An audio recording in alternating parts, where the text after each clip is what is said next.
अस्सलामु अलैकुम वरहमतुल्लाहि वबरकातुहू। नाज़रीन, साबिर अबू हरी साहब लिखते हैं कि तड़पती फिर रही है बर्क़ अब तक, तड़पती फिर रही है बर्क़ अब तक, उलझ बैठी थी मेरे आशियाँ से।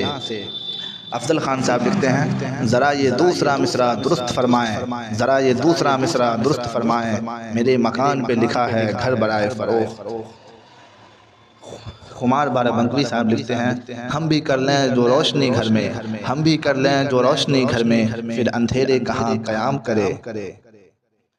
इफ्तिखार नसीम साहब लिखते हैं कि मैं शीशा क्यों न बना आदमी हुआ क्यों कर, मैं शीशा क्यों न बना आदमी हुआ क्यों कर, मुझे तो उम्र लगी फूट फूट जाने तक। महर अकबर आबादी साहब लिखते हैं कि मंजिल की सिमत कब से सफ़र कर रहे हैं हम, मंजिल की सिमत कब से सफ़र कर रहे हैं हम, लेकिन जो फासले थे वो अब तक न कम हुए।